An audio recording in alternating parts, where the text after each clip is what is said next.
अगर आपने मेरी इस वर्ल्ड वॉर वन सीरीज के बाकी वीडियोस देखे हैं, खास करके पिछला वीडियो जहां जर्मनी की हार हो गई लास्ट में, तो आपको पता होगा कि नवंबर के महीने में साल 1918 में जर्मनी ने आर्मिस्टिस पे हस्ताक्षर कर दिए थे और लड़ाई हो गई थी खत्म।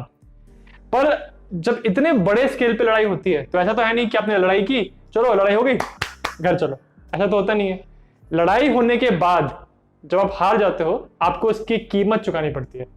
तो आज के वीडियो में हम बात करेंगे कि लड़ाई खत्म होने के बाद यूरोपियन नेशंस ने, स्पेशली जर्मनी ने, क्या कीमत चुकाई और ट्रीटी ऑफ वर्साई जिस पे उन्होंने साइन किया था वो एग्जैक्टली क्या था। कहानी शुरू होती है फर्स्ट वर्ल्ड वॉर के स्टार्टिंग के समय। आपको याद है कि जब लड़ाई शुरू हुई थी तो कैसे रशिया ने शुरुआत में मोबिलाइज किया था अपनी फोर्सेस को सर्बिया की मदद करने के लिए। जब रशिया ने मोबिलाइज किया तो उसके जवाब में जर्मनी ने मोबिलाइज किया। तो जब ये एक साथ एक एक करके कंट्रीज लड़ाई में पड़ने लग गई थी तो सारी कंट्रीज में आपस में बहुत सारी संधियां थी, बहुत सारे समझौते थे, ट्रीटीज थी, जिसके अंतर्गत उन्होंने डिसाइड किया था कि अगर तुम लड़ाई में गए तो मैं तुमको सपोर्ट करूंगा, अगर वो लड़ाई में गया तो मैं तुम्हारा साथ दूंगा। ऐसे कर करके ना सब इन्वॉल्व हो गए थे। और इन संधियों की वजह से हुआ क्या था कि जब लड़ाई खत्म हुई तो ये संधियों ने लड़ाई के एंड को, कंक्लूजन को और भी ज्यादा कॉम्प्लिकेटेड बना दिया। और इसमें ऐसी बहुत सारी संधियां थी जो सीक्रेटली हुई थी। अब जैसे कि एग्जांपल के लिए जब लड़ाई शुरू हुई थी तो उसके पहले इटली जो था वो जर्मनी के साइड पे था, यानी सेंट्रल अलायंस का हिस्सा था। बट जब लड़ाई शुरू हुई तो इटली ने बोल दिया कि वो न्यूट्रल रहेंगे और उसके कुछ समय बाद वो एक्चुअली लड़ाई ज्वाइन किए अलायंस की साइड पे, क्योंकि उन्होंने जाके इंग्लैंड के साथ एक सीक्रेट, एकदम गुप्त रूप से एक समझौते पे साइन कर लिया था जिसका नाम था द ट्रीटी ऑफ लंदन। और उसमें उन्होंने ये कहा था कि वो अलायंस की तरफ लड़ाई करेंगे, जर्मनी के अगेंस्ट ऑस्ट्रिया हंगरी पे हमला करेंगे, और अगर वो जीतते हैं तो ऑस्ट्रिया हंगरी के बहुत सारे रीजन्स पे उनको कब्जा चाहिए। तो इस तरह से बहुत सारी ट्रीटी सीक्रेटली भी हुई थी। बट पूरी लड़ाई के दौरान बहुत सारी चीजें ऐसी हुई जिसने लड़ाई के कंक्लूजन को बहुत ज्यादा इंपैक्ट किया। देखिए, रशिया जो था, जो इतना बड़ा एम्पायर था, इतनी इंपॉर्टेंट पावर थी लड़ाई की शुरुआत में, वो 1917 में लड़ाई से बाहर हो गए थे क्योंकि वहां पे बोल्शेविक रेवोल्यूशन हो गया था और उन्होंने कह दिया था कि अब वो लड़ाई में पार्टिसिपेट नहीं करेंगे। ठीक इसी तरह बहुत सारी ऐसी और चीजें थी जो वर्ल्ड वॉर वन में जैसा एक्सपेक्टेशन था वैसी नहीं हुई। ऑफ कोर्स जब लड़ाई खत्म हुई तो जो जीते हुए कंट्रीज थे, यानी अलाइड कंट्रीज थी, उन सबको अपना अपना हिस्सा चाहिए था। उनको चाहिए था कि जो उनका नुकसान हुआ है उसकी भरपाई हो, उनको बहुत सारी जमीन मिले, और सबके अपने अपने एजेंडा थे जो लड़ाई खत्म होने के बाद उनको था कि अब मुझे मिलना चाहिए। और इसी लड़ाई में एक जो बहुत इंपॉर्टेंट प्लेयर था, अमेरिका, वो 1917 में आया था लड़ाई में एलाइज की साइड पे। और जब एलाइज लड़ाई जीते तो अमेरिका भी अपनी बात बोल रहा था कि मुझे भी ये सब चाहिए, ऐसा होना चाहिए। और बाकी कंट्रीज बोल रहे थे भाई तुम तो शुरू में आए नहीं, तुमने तो शुरू के 3 साल लड़ाई देखी नहीं, तुम आखिरी में आए और लड़ाई फिर खत्म हो गई और तुम अपना क्लेम कर रहे हो। तो इस वजह से ये बहुत कॉम्प्लिकेशंस थे यहाँ। अब इसमें जो अमेरिका के प्रेसिडेंट थे उस समय, वुड्रो विल्सन, उन्होंने एक 14 पॉइंट्स की एक नीति बनाई थी। उन्होंने कहा था कि लड़ाई खत्म होने के बाद ये 14 पॉइंट्स हैं, इनके अकॉर्डिंग ही हमको पोस्ट वॉर यूरोप को डिजाइन करना चाहिए। इन 14 पॉइंट्स के अंतर्गत विल्सन ने बहुत सारे प्रस्ताव सामने रखे थे। उन्होंने कहा था कि जितने भी जमीन का जितना भी लेन देन, टेरिटोरियल क्लेम्स हैं, उसके अलावा भी बहुत सारी चीजें होनी चाहिए। यूरोप के बहुत सारी ऐसी जगह हैं जहां पे लोगों को अपना अधिकार मिलना चाहिए कि वो डिसाइड करें कि उनको किस कंट्री में जाना है या अपना एक नया कंट्री बनाना है। उसके अलावा वुड्रो विल्सन ने यह भी कहा कि हम एक ऑर्गेनाइजेशन, एक जनरल बॉडी का निर्माण करते हैं, जैसे जिसको लीग ऑफ नेशंस कहा जाएगा, जिसमें सारी कंट्रीज पार्टिसिपेट करेंगी और आगे कोई लड़ाई ना हो, इस चीज को इंश्योर करने के लिए वो ऑर्गेनाइजेशन हेल्प करेगा। उन्होंने ये भी कहा था कि जितनी भी ट्रीटीज, जितनी भी डिप्लोमेसी होनी चाहिए कंट्रीज के बीच में, वो सारी पब्लिक होनी चाहिए, कोई भी गुप्त रूप से कोई सीक्रेट ट्रीटीज नहीं होनी चाहिए। अब इसमें यह हुआ कि जो जर्मनी थे, जब लड़ाई खत्म होने लग गई थी और वो रेडी होने लग गए थे कि अब उनको आर्मिस्टिस पे साइन करना है, तो उन्होंने अक्टूबर के महीने में साल 1918 में अपना ये विचार व्यक्त किया जर्मनी ने कि उनको ये 14 पॉइंट्स जो हैं विल्सन के, उनको अच्छे लग रहे हैं और वो चाहते हैं कि इन्हीं पॉइंट्स को ध्यान में रखते हुए लड़ाई के बाद वाले जो पीस सेटलमेंट्स हैं वो इन्हीं पॉइंट्स के आधार पे हों। ये बात जर्मनी ने कही और उनको ये लग रहा था कि इन्हीं पॉइंट्स पे फिर फाइनली अमल होगा और ऐसे ही सेटलमेंट किया जाएगा। परंतु जर्मनी को लगा एक बहुत बड़ा झटका जब उनको पता चला कि भाई विल्सन के 14 पॉइंट्स को कोई मानने ही नहीं वाला, क्योंकि जो बाकी अलाइड कंट्रीज के लीडर्स थे, यानी ब्रिटेन, फ्रांस, इटली, ये सारी कंट्रीज ये कह रही थी कि ये जो विल्सन के 14 पॉइंट्स जो उन्होंने बनाए हैं ये बहुत ही आइडियलिस्टिक हैं, यानी बहुत ही आदर्शवादी हैं। रियल दुनिया में, असली दुनिया में ऐसे जो पॉइंट्स हैं इनके आधार पे कोई पॉलिसी बन ही नहीं सकती। ये सिर्फ पेपर पे कहने के लिए अच्छा लगता है, बट ऐसे 14 पॉइंट्स बना के आप कोई पॉलिसी नहीं बना सकते। इसीलिए जो बाकी एलाइड लीडर्स थे उन्होंने इन 14 पॉइंट्स को रिजेक्ट कर दिया। और फिर इसके बाद अगले साल यानी साल 1919 में जनवरी 18 को पेरिस पीस कॉन्फ्रेंस हुई फ्रांस में। इस कॉन्फ्रेंस में कुल मिला के 30 कंट्रीज ने पार्टिसिपेट किया था, बट इस पूरी कॉन्फ्रेंस को जो 4 बड़े लीडर्स ने डोमिनेट किया वो थे अमेरिका के वुड्रो विल्सन, ग्रेट ब्रिटेन की तरफ से डेविड लॉयड जॉर्ज, फ्रांस की तरफ से जॉर्ज क्लेमोस और इटली की तरफ से विक्टोरियो ऑरलैंडो। ये 4 लीडर्स को द बिग 4 कहते थे। और इन्हीं 4 लीडर्स में, उसमें से भी खासकर जो पहले 3 थे, अमेरिकन, फ्रेंच और ब्रिटिश, इन्हीं लोगों का ज्यादा दबदबा था इस कॉन्फ्रेंस में। और इतना इंपॉर्टेंट प्लेयर जो इस वर्ल्ड वॉर में था, जर्मनी, उसको इस कॉन्फ्रेंस में बुलाया ही नहीं गया, उनको रिप्रेजेंटेशन ही नहीं मिला इस कॉन्फ्रेंस में। उसके अलावा रशिया, जो इतना बड़ा, इतनी बड़ी सुपर पावर था फर्स्ट वर्ल्ड वॉर में, उनको भी इस कॉन्फ्रेंस में इन्वॉल्वमेंट उनका भी नहीं था। उसके अलावा ऑस्ट्रिया हंगरी को भी, टर्की को भी इस कॉन्फ्रेंस में शामिल नहीं किया गया। तो जाहिर सी बात है कि जो कॉन्फ्रेंस का जो रिजल्ट आने वाला था वो ऐसा ही रहने वाला था जो इन चारों लीडर्स को आपस में सेटिस्फाई करे। लेकिन यहां पे भी एक आपत्ति थी।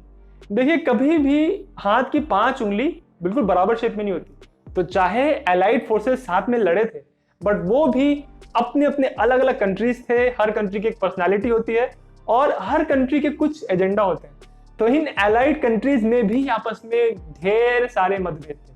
देखिए, जो फ्रांस था उनका तो भाई बॉर्डर लगा था जर्मनी के साथ, तो वो चाहते थे कि कुछ भी हो जाए, इतना नुकसान हुआ है फ्रांस का और उनका बॉर्डर लगा हुआ है, तो उनको बहुत डर था कि भाई अगली बार जर्मनी लड़ाई करने के लिए तैयार ना हो, वो उन पे लड़ाई करने के लायक ही ना बचे।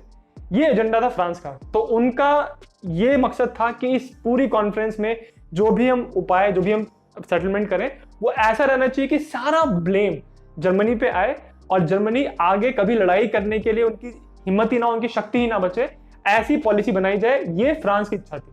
अच्छा, वो चाहते थे कि जर्मनी को पूरी तरह से बिल्कुल बंद कर दिया जाए, बट इनके साथ जो ब्रिटेन थे वो इतने स्ट्रिक्ट नहीं होना चाहते थे जर्मनी के साथ। वो जानते थे कि जर्मनी एक इंपॉर्टेंट कंट्री है और उनके साथ उनका ट्रेड होता है। अगर उसको पूरी तरह बंद कर दिया और उनको कमजोर कर दिया तो उनके ट्रेड पे असर पड़ेगा और उससे उनकी खुद की इकोनॉमी पे फर्क पड़ेगा। इसीलिए ग्रेट ब्रिटेन फ्रांस की जितना स्ट्रिक्ट नहीं होना चाहते थे जर्मनी के साथ। और फिर तीसरा प्लेयर इटली, उनकी अपनी कुछ महत्वाकांक्षाएं थी। वो चाहते थे कि यूरोप में उनका वर्चस्व बढ़े, उनका दबदबा बढ़े और ऑस्ट्रिया हंगरी की रीजन्स उनको मिले। और फिर उसके बाद जो चौथा प्लेयर है अमेरिका, उनको इटली की डिमांड से प्रॉब्लम थी। अमेरिकन ये चाहते थे कि जो वुड्रो विल्सन ने, उनके प्रेसिडेंट ने जो 14 पॉइंट्स की जो प्रस्ताव रखा था, उसके अंतर्गत ये पूरा सेटलमेंट किया जाए। तो इन सारे लीडर्स में आपस में ही बहुत सारे मतभेद थे और उसके ऊपर से सब में खराब बात ये थी कि इसमें जो लूजिंग कंट्रीज थे उनको अपनी बात कहने का मौका ही नहीं मिला। देखिए, जब भी कोई पीस ट्रीटी होती है तो ऑब्वियसली दोनों साइड्स को इन्वॉल्व करना चाहिए, बट यहाँ पे जर्मनी, टर्की और बाकी कंट्रीज को पार्टिसिपेट करने का मौका ही नहीं मिला। तो ऑब्वियसली ये जो पूरी जो कॉन्फ्रेंस थी, ये जो ट्रीटी बनाई जा रही थी, ये बहुत ही वन साइडेड होने वाली थी और बिल्कुल वैसा ही हुआ। अंत में जो ट्रीटी बनी वो बहुत ही ज्यादा हार्श थी, खासकर जर्मनी के लिए। इसी ट्रीटी को कहते हैं द ट्रीटी ऑफ वर्साई। इसको द ट्रीटी ऑफ वर्साई इसलिए कहते हैं क्योंकि इसको साइन किया गया था पेरिस के बाहर एक पैलेस में जिसका नाम है वर्साई पैलेस, इसीलिए इस ट्रीटी का नाम ये पड़ा। ये ट्रीटी कुल मिला के 240 पेज की ट्रीटी थी और इसमें 440 आर्टिकल्स थे। तो आप समझ सकते हैं कि कितनी इलैबोरेट ये ट्रीटी थी। बहुत सारे आर्टिकल्स थे इसमें, बट जो कुछ मेन जो मोटी मोटी बातें हैं वो मैं आपको बताता हूँ। सबसे पहली बात, इस ट्रीटी के अंतर्गत कुछ नए देशों का निर्माण हुआ। पोलैंड, फिनलैंड, यूगोस्लाविया और चेकोस्लोवाकिया। इसके अलावा रशिया बन गया सोवियत यूनियन और ऑटोमन एम्पायर बन गया टर्की। नंबर 2, एल्सेस लोरेन। ये जो पूरा रीजन था फ्रांस और जर्मनी के बीच में, जहां पे इतनी टेंशन रहती थी, वो फाइनली मिल गया वापस फ्रांस को। नंबर 3, फ्रेंच लोग ये चाहते थे कि जर्मनी वापस लड़ाई करने के लिए तैयार ना हो, इसीलिए राइनलैंड वाला जो एरिया था उसको पूरी तरह डीमिलिटराइज कर दिया, यानी वहां से मिलिट्री फोर्सेस को निकाल दिया। नंबर 4, जितनी भी कॉलोनीज थी जर्मनी की, अफ्रीका में, चाइना में, ओवरसीज, वो सारी कॉलोनीज ज्यादातर ग्रेट ब्रिटेन और फ्रांस ने आपस में बांट ली। नंबर 5, पूरे वर्ल्ड वॉर वन में सारी कंट्रीज ये बात देख चुकी थी कि जर्मनी की मिलिट्री ताकत बहुत ही ज्यादा है।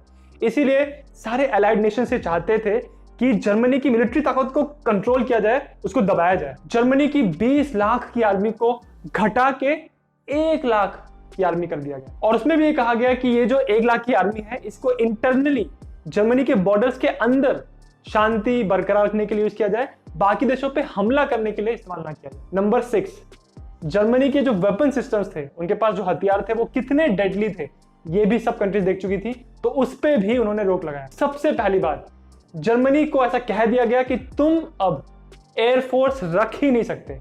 Germany was not allowed to have an air force. उसके बाद जर्मनी के जो जेपलिन्स थे, यानी एयरशिप्स जो थे जिन्होंने इतना डैमेज किया था स्पेशली यूनाइटेड किंगडम के ऊपर, उस पे भी कंप्लीटली बैन लगा दिया गया, यानी नो मोर जेपलिन्स फॉर जर्मनी। उनकी हैवी आर्टिलरी और जितनी उनकी जो डेवास्टेटिंग बड़ी बड़ी गन्स थी उनको भी बंद कर दिया गया, और कुछ जो वेपन्स उनको रखने का इजाजत दी गई वो भी बहुत कम मात्रा में। अगर नेवी की बात करें तो वहां पे भी जो जर्मनी के पास ड्रेडनॉट्स थी, जो बड़ी बड़ी बैटलशिप्स थी, उनको हटा दिया गया, बहुत छोटी नेवी अलाउ की गई।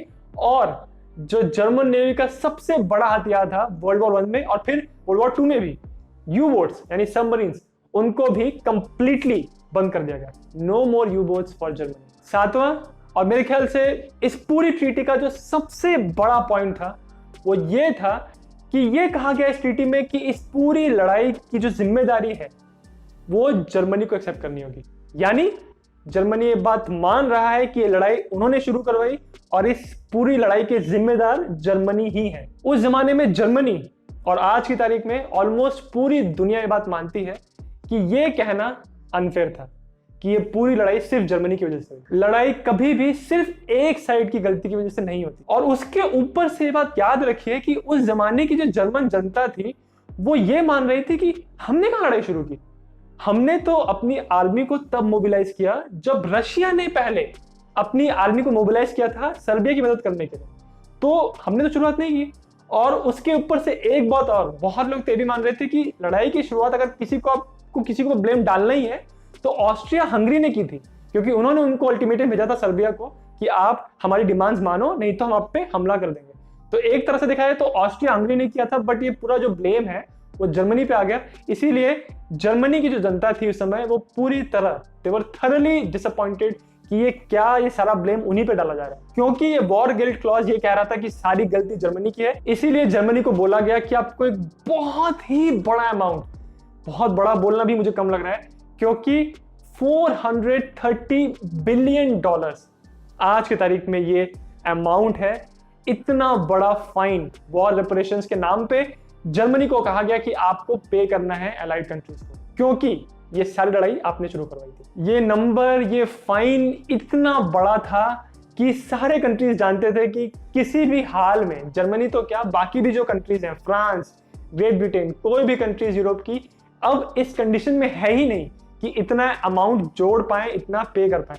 इसलिए कंट्रीज ये बात जानती थी कि उतना फाइन पे तो नहीं कर पाएंगे, बट इतना बड़ा नंबर रखने का पर्पस ये था कि इस फाइन के बोझ के तले ही जर्मनी दबा रहे और वापस लड़ाई करने के लिए तैयार ना हो। इकोनॉमिस्ट तो आज ये भी कहते हैं कि ये इतना बड़ा, इतना रिडिकुलस फाइन था कि अगर ये फाइन जर्मनी लोग पे कर देते ना तो पूरी यूरोप की अर्थव्यवस्था धराशायी हो जाती। इतना बड़ा ये अमाउंट था। बट अल्टीमेटली लड़ाई में हार हुई थी जर्मनी की। उन्होंने 1918 में आर्मिस्टिस पे हस्ताक्षर किया था।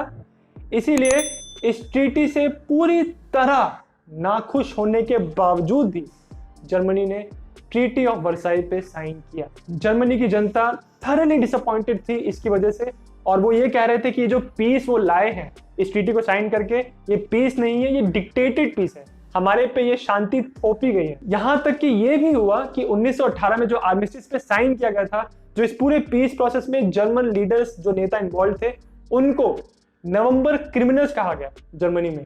जर्मनी की जनता ये कह रही थी कि ये लोग नवंबर क्रिमिनल्स हैं, इन्होंने हमारे देश को धोखा दिया है। जर्मनी लड़ाई जीत रही थी पर उन्होंने जाके साइन कर दिया इस ट्रीटी के ऊपर, और इतनी बेइज्जती, इतना इंसल्ट करवाया जर्मनी का। और इसीलिए इस पूरे पीस प्रोसेस में जितने भी नेता इन्वॉल्व थे उसमें से बहुत सारे जर्मन नेताओं को मारा गया, उनको असैसिनेट किया गया, उनका मर्डर किया गया, क्योंकि जर्मनी की जनता में ये धारणा थी उस समय कि वो लड़ाई जीत रहे थे, वो अच्छी पोजीशन में थे, फिर भी उन्होंने ट्रीटी पे साइन कर दिया। इसीलिए एक नया आइडिया, एक नई मिथ लोगों में आने लग गई। उस मिथ को कहते हैं stab in the back myth. यानी वो ये मान रहे थे कि उनके नेताओं ने उनके सोल्जर्स के, उनकी आर्मी के पीठ में खंजर भोंका, इसीलिए जर्मनी हार गई। और ये stab in the back myth जो थी, ये धीरे धीरे बहुत जोर पकड़ने लग गई। और जैसे जैसे समय बीतने लग गया, जर्मनी को ये बात और स्ट्रांग लगने लग गई कि सच में ये stab in the back myth वाली बात बिल्कुल सही है। और सच में उनके नेताओं ने उनको धोखा दिया, उनकी आर्मी हार नहीं रही थी। और इसीलिए जो पूरा stab in the back idea जो था, ये जो पूरा प्रोपेगेंडा था, उसको बहुत जोर मिलने लग गया। और उसी पूरे प्रोपेगेंडा को यूज करते हुए एक बंदा था जो लोगों में बहुत प्रचलित होने लग गया, और इस आदमी का नाम था एडोल्फ हिटलर। और यही बंदा जाके फिर सेकेंड वर्ल्ड वॉर में जर्मनी का लीडर बना, और जर्मनी को वर्ल्ड वॉर में एंटर करवाने में इस व्यक्ति का सबसे बड़ा हाथ था। इसीलिए ऐसा कहा जाता है कि ट्रीटी ऑफ वर्साई ने किसी भी प्रॉब्लम को सॉल्व ही नहीं किया, जितनी भी अंडरलाइंग सिचुएशंस थी किसी को भी एड्रेस नहीं किया, सिर्फ जर्मनी को इंसल्ट किया, बाकी कंट्रीज पे बहुत सारे हार्श टर्म्स लगाए, और कोई भी प्रॉब्लम सॉल्व ही नहीं हुई। और इसीलिए फिर एडोल्फ हिटलर धीरे धीरे धीरे जनता के सामने बड़ा होने लग गया। और फिर ठीक 20 साल के बाद पूरा यूरोप वापस एक लड़ाई में पड़ा, और इसी लड़ाई को वर्ल्ड वॉर 2 कहते हैं। अगर आप मेरी वर्ल्ड वॉर 1 की सीरीज फॉलो कर रहे हैं शुरू से, तो आपने देखा कि कैसे लड़ाई शुरू हुई, क्या क्या चीजें हुई लड़ाई के दौरान, और कैसे फिर लड़ाई का अंत हुआ। बट ये वीडियो खत्म करने से पहले मैं एक बहुत ही जरूरी बात कहना चाहता हूँ। जब भी हम किसी लड़ाई की बात करते हैं, और खासकर वर्ल्ड वॉर्स की, जहां पे इतने सारे कंट्रीज इन्वॉल्व थे, तो आई थिंक ये बहुत नेचुरल होता है कि लोग गलतियां ढूंढने लगते हैं कि इस कंट्री की गलती थी, ये कंट्री विलन था, ये कंट्री हीरो था, ये कंट्री बहुत ऑसम था, ये कंट्री ने तो सब गलत ही किया। बट मेरे हिस्ट्री वीडियोस बनाने का ये मकसद होता है कि मैं सारी बातें हिस्ट्री की आपके सामने लेके आऊं, और जितना हो सके मुझसे मैं अनबायस तरीके से आपके सामने रखूं। मेरी हमेशा ये कोशिश रहती है कि मैं कभी भी अपने वीडियोस में किसी भी कंट्री की साइड ना लूं, या किसी कंट्री को विलन ना बताऊं। ऑब्वियसली हर लड़ाई में ऐसा होता है कि एक साइड ज्यादा कुछ ज्यादतियां करती है, क्रूएल्टी करती है, दूसरी साइड उतना नहीं करती। बट फिर कभी और किसी लड़ाई में उस साइड ने कुछ गलत चीजें की होती हैं जो इन साइड ने नहीं की होती। इसीलिए ऐसा कहना बहुत मुश्किल होता है एक लड़ाई में कि इनकी गलती थी, इनकी गलती नहीं थी। इन वीडियोस के जरिए मैं चाहता हूं कि मैं आपको एजुकेट कर पाऊं, आपको मैं अवेयर कर पाऊं उस समय की सिचुएशन से, क्या लोगों के मन में उस समय बातें चलती थी, क्यों लोग इतने बड़े बड़े लड़ाई में इन्वॉल्व हो जाते थे, और क्यों जो आपको आज बातें इतनी ऑब्वियस लगती हैं कि हाँ इसमें तो जर्मनी की गलती थी, हाँ इसमें तो अमेरिका की गलती थी, ब्रिटेन की गलती थी, ऐसा नहीं होता। क्योंकि बहुत सारी बातें इन्वॉल्व होती हैं, और आज के ज़माने में बैठ के आज हम जब पीछे देखते हैं तो हमारे लिए कहना बहुत आसान है कि उनकी गलती थी, इनकी गलती थी। बट अगर आप वहाँ होते, अगर आप उस समय जर्मनी में होते, अगर आप उस समय फ्रांस में होते, तो शायद आप जैसे आज अपने देश के लिए जो आप देशभक्ति महसूस करते हैं, आप उस समय उस देश के लिए महसूस करते, और आपको वही सही लगता जो आपका देश कर रहा है। और इसीलिए मेरी कोशिश रहती है कि जब भी आप ये वीडियोस देखें तो आप अपने दिमाग को पूरी तरह खुला रखें, और हर बात को पर्सपेक्टिव में डाल के देखें कि अगर इसने ये चीज की तो ऐसा क्यों किया होगा, उनको क्यों ये ऑब्वियस ही गलती नजर नहीं आई, और सामने वाली साइड क्यों विलन बन गई, क्यों सामने वाली साइड हीरो बन गई। इस चीज को पर्सपेक्टिव में रख के देखें। अगर आपको मेरे वीडियोस पसंद आते हैं तो आप मेरे चैनल जिज्ञासियम को सब्सक्राइब जरूर करें। और उसके अलावा मेरा एक इंस्टाग्राम पेज है जहां पे मैं ऐसे हिस्ट्री से रिलेटेड कुछ छोटी छोटी बातें, मेरी पर्सनल लाइफ से रिलेटेड कुछ अपडेट्स में डालता रहता हूं, तो आप उसको फॉलो कर सकते हैं। और ये पूरी वर्ल्ड वॉर 1 की जो सीरीज है उसका भी लिंक आपको इस वीडियो के डिस्क्रिप्शन में भी मिल जाएगा।